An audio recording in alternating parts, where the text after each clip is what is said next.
will be devoted to the murder of John Lennon, ex-Beatle, one of the best-known musicians and most influential people of his time.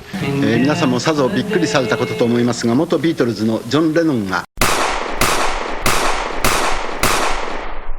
Nous sommes le 8 décembre 1980.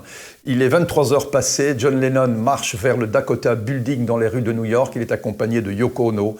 Un déséquilibré se précipite sur lui. 5 coups de feu retentissent. John Lennon s'écroule.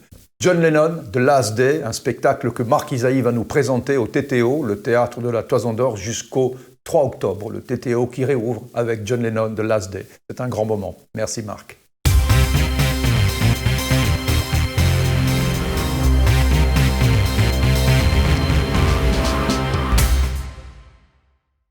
Jusqu'au 3 octobre, John Lennon, The Last Day, est un spectacle émouvant, surprenant. Marc Isaïe sera sur scène au TTO. Et Marc, derrière nous, il y a les rues de New York. Est-ce que quelque chose aurait pu changer le 8 décembre 80, le destin de John Lennon? Oui, beaucoup de choses, des détails.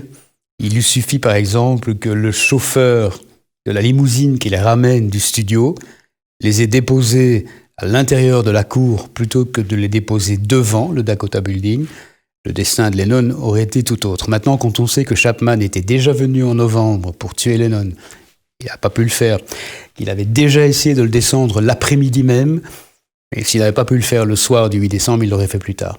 Il voulait tuer John Lennon. Il voulait tuer John Lennon, il n'y avait pas une alternative. C'était pas je tue peut-être John, je tue peut-être Yoko Ono, je tue peut-être... Il avait vraiment fait une fixette sur John Lennon. Sur John Lennon et sur Liz Taylor. Ah, il d'accord. avait comme projet aussi d'abattre Liz Taylor. Alors pourquoi, je ne sais pas. Mais John Lennon, oui, parce que c'est un raté complet, Chapman. Hein. C'est vraiment un pauvre type.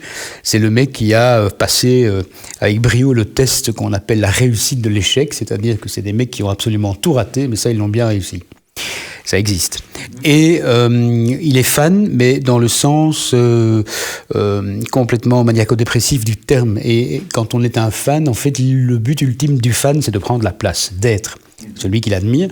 Ce qu'il avait pour Lennon, une admiration au départ qui s'est transformée en haine corse, parce qu'il estimait que Lennon avait trahi la cause des hippies, du peace and love. Il était devenu un riche homme d'affaires, ce qui était vrai, qui vivait dans un quartier, dans un appartement de 900 mètres carrés, et tout ça était vrai. Et donc, il a développé quelque chose d'extrêmement haineux à l'encontre de Lennon. Il se sentait trahi par Lennon, et donc, il avait décidé de le tuer. Et il était tellement fan, le fan imite son idole, qu'il a même été jusqu'à épouser une japonaise. Ah d'accord, moi tout ça je ne savais pas. Mais est-ce qu'on peut imaginer qu'en réalité, John Lennon aurait pu ne pas être assassiné par un gars comme celui-là s'il était resté dans sa logique Beatles yéyé, s'il n'avait pas été transformé jusqu'à être un homme qui pense, qui écrit?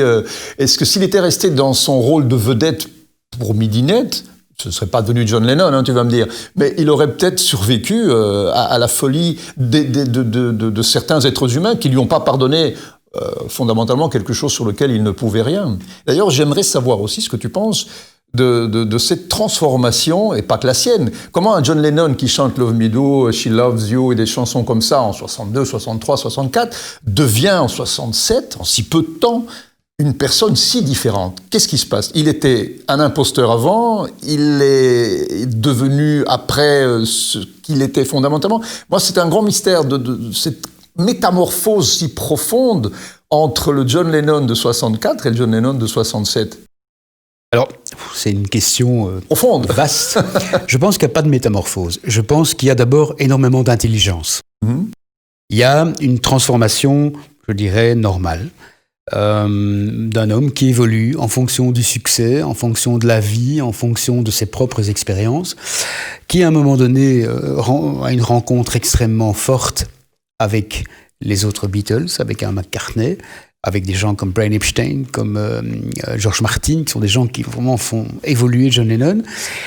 Et puis, elle a rencontré avec la drogue aussi, le LSD, qui va le modifier profondément. Le LSD, on le rappelle, qui est encore en vente libre complètement à l'époque. Oui, même Timothy Leary est un professeur d'université qui administre le LSD à ses élèves. Qui prône le LSD comme moyen de se libérer.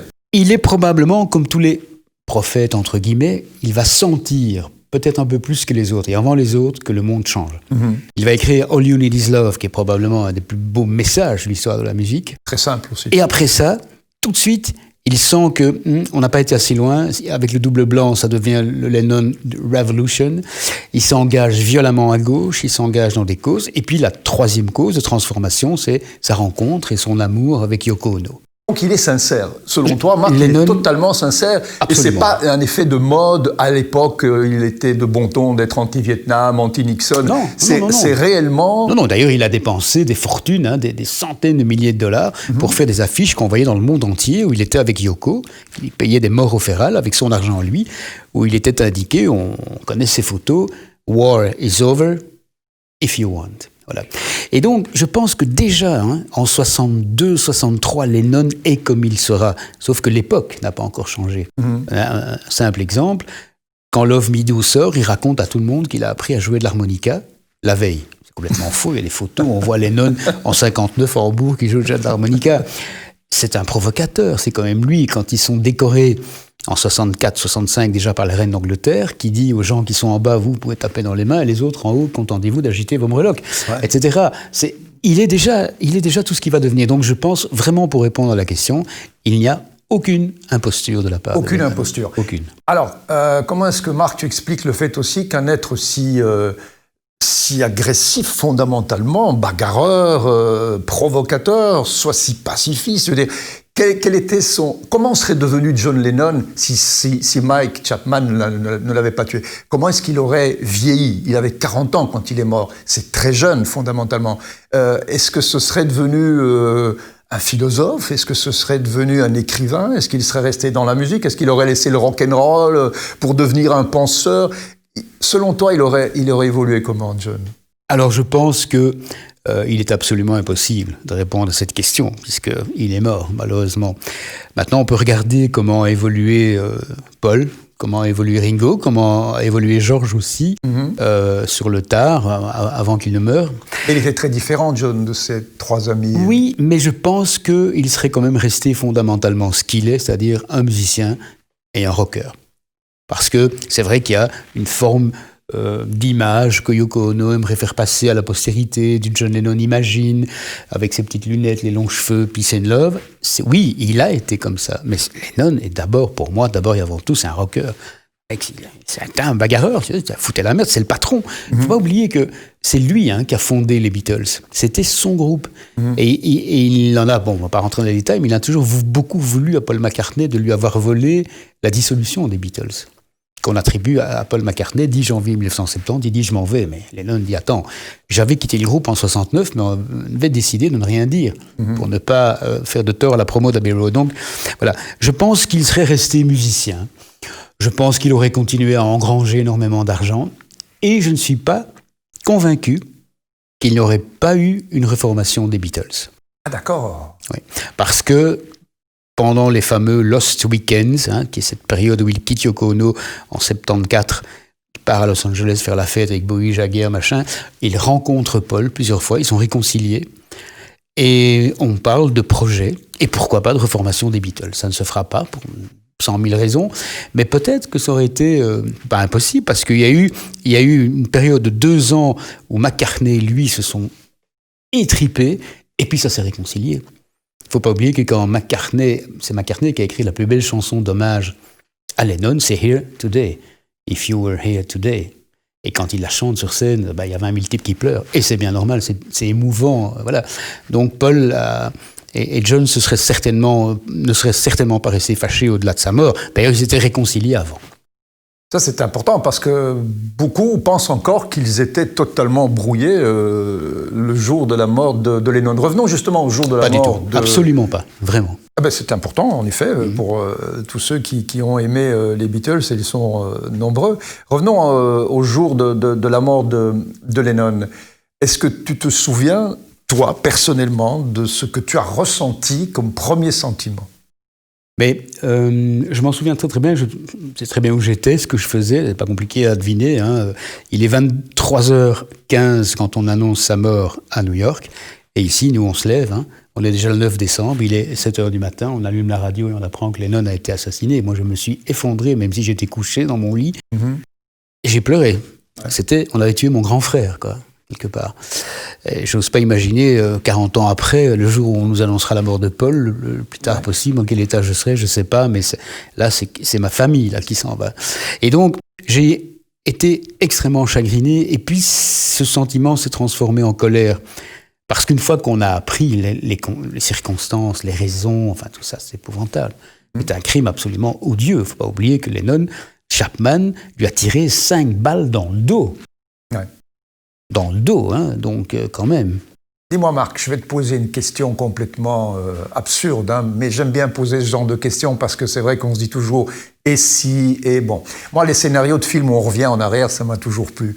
Si je t'offrais la possibilité, là, maintenant, de revenir en arrière, d'être à 23h dans les rues du Dakota Building avec un flingue, est-ce que tu l'utilises? Tu sais ce qui va arriver. Non, je ne pense pas, parce que ce n'est fondamentalement pas dans... moi, je ne me vois pas utiliser une arme, voilà, je suis quelqu'un d'assez... Cette génération un peu peace and love, un peu baba cool, on l'a tous été. Non, mais je m'arrangerai peut-être pour que Chapman ne puisse pas tirer, ça c'est sûr. Ouais. Au risque de mettre en péril ta vie, peut-être, oui, peut-être, oui, certainement. Mais non. Mais enfin, oui, c'est une question un peu, étonnante, mais non, je ne me vois pas faire ça, moi. Non, par contre, oui. Pourquoi est-ce qu'on ne le laisse pas sortir de prison maintenant? Parce qu'on se dit, Chapman, si on le laisse sortir, on le flingue, ou on se dit qu'il n'est pas dangereux aujourd'hui. Si on laisse sortir Chapman, il ne va pas tuer qui que ce soit.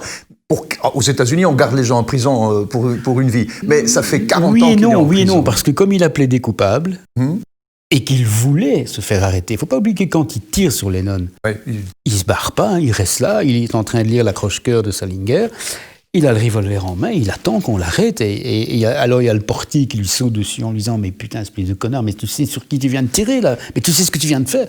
Et il répond « Oui, je viens de tirer sur John Lennon, vous pouvez appeler la police. » C'est ce qu'il voulait. Ce qu'il voulait. Voilà. Et donc, comme il plaide coupable, il échappe à la peine de mort déjà. Dans l'État de New York. En tous les cas, c'était comme ça à l'époque. Et donc, il est libérable, Chapman, depuis déjà l'an 2000. Et Yoko Ono fait tout ce qu'elle peut avec ses avocats pour qu'il ne sorte pas de prison. Yoko est âgée aujourd'hui, elle a 88 ans, je pense, elle a un cancer, donc bon, il souhaite longue vie, mais on sait que ça ne durera plus non plus des éternités. Je pense que Sean, le fils qu'ils ont eu, tous les deux, Sean Lennon, prendra certainement le relais. Je pense que Chapman, sa place est en prison une fois pour toutes. Qu'il y reste, qu'il y meure. Au moins, c'est dit clairement. Mais je ne suis pas pour autant pour la peine de mort. Il ne faut pas l'électrifier. Mais non, hein, voilà, je pense que, franchement, il y a certains personnages. J'aurais du mal, moi, à le voir sortir de prison. Alors, je n'irai pas le descendre, mais peut-être qu'il y en aura d'autres qui le feront. Ça ne sert à rien, c'est inutile. Non. Et d'ailleurs, c'est ce qu'il voulait, il l'a assez dit. Et souvent, il ne demande pas sa libération. Hein. Ce sont ses avocats qui la demandent. Lui, il donne des interviews, il est content, il reçoit des lettres d'amour. Hein. C'est assez extraordinaire. Fou, ouais. Dis-moi, dernière question. Tu as fait ce spectacle pour exorciser cette émotion, et pourquoi tu ne l'as pas fait avant? Parce qu'au fond, c'est un frère qui est mort quelque part. Alors, d'abord, la raison principale, c'est qu'il y a une concordance temporelle. Hein. On sera bientôt le 8 décembre, 40 ans. C'est un anniversaire qu'évidemment le monde va célébrer. C'est un spectacle que j'avais déjà fait, mais autrement, il y a quelques années. Mais ici, je suis très très fier de la très belle mise en scène qui a été proposée par Alexis Gosselin. Il y a une vraie scénographie, il y a de l'éclairage, il y a de l'interaction, il y a de la vidéo, il y a de l'image, il y a du son, il y a quelques surprises aussi. C'est un vrai spectacle, mais, encore une fois, c'est ce qui fait un peu ma différence. Moi, je n'ai pas la prétention d'être un comédien, je ne suis pas comédien, je suis un raconteur d'histoire, je suis un passeur d'émotions. Un rocker aussi. Ouais, je suis un rocker, oui, mais ça, bon, peut-être pas là, dans ce cas-là, j'ai fait beaucoup de rock'n'roll dans ma vie, j'en ai surtout beaucoup écouté. Non, c'est une conférence spectacle. Je ne vois pas comment on pourrait appeler ça autrement. Ah, voilà. En tout cas, John Lennon, The Last Day, parce que malheureusement, le Last Day, c'était il y a bientôt 40 ans, au TTO, Théâtre de la Toison d'Or, qui revient en force avec ce moment très émouvant. Marc Isaïe, en tout cas, je te remercie. C'est moi qui vous remercie de J'ai m'avoir envie invité. d'aller écouter un petit Lennon, ça va me faire du bien. Dernière stupide question. Il aurait été avec Yoko toute sa vie, John, selon toi aussi? C'est une bonne question, elle n'est pas stupide, tout le monde sait les poser. Il faut savoir, d'une part, que ça a été un amour formidable, et il faut respecter ça. Ils se sont vraiment aimés, mais au-delà de tout. Ils se sont séparés quand même pendant plus d'1 an. Entre 74 et 75, Lennon quitte Yoko Ono, il part à Los Angeles faire la fête, je parlais tantôt, avec une fille qui est une autre japonaise qui s'appelle May Pang, et qui est l'assistante de Yoko Ono. Donc, les mauvaises langues diront que Yoko continue à contrôler Lennon à travers son assistante. Je ne suis pas sûr de ça, mais c'est ce que certains ont écrit. Ils sont revenus. Ils ont habité ensemble à New York, et puis tout d'un coup, je ne sais pas quelle mouche a piqué Lennon, il a quitté May Pang, du jour au lendemain, il est retourné chez Yoko, il a fait un enfant. Ça, c'est une chose. Et la deuxième chose, de beaucoup plus interpellant, c'est que sur le dernier album, Double Fantasy, qui sort, il se fait d'ailleurs, pendant la dernière journée, je raconte ça, il fait beaucoup de promos aussi, il fait des interviews, il fait des photos. Il sort du studio, d'ailleurs. Oui. Il était en enregistrement juste avant. Ouais. Sur cet album Double Fantasy, il y a une chanson de Lennon, il y a une chanson de Yoko. Lennon, Yoko. Bon, c'est lui qui a tout écrit, mais elle a participé à l'écriture de certains textes. Et il y a 2 chansons qui sont très, très interpellantes. Il y en a une qui dit « I'm losing you », je te perds, et la suivante, c'est « I'm moving on », je m'en vais. Donc, maintenant, moi, je ne suis pas devin. Je ne sais pas si c'est intéressant de répondre à la question, mais il est clair que c'était un couple qui s'aimait, mais qui avait des difficultés. Clairement. D'accord. Marc Isaïe, merci. Merci à vous. Merci d'avoir regardé cette vidéo. Et n'oubliez pas le pouce bleu pour nous encourager. Abonnez-vous à la chaîne. N'oubliez pas d'activer la clochette pour être notifié lors des prochaines vidéos, les commentaires et surtout, regardez les autres vidéos tout de suite.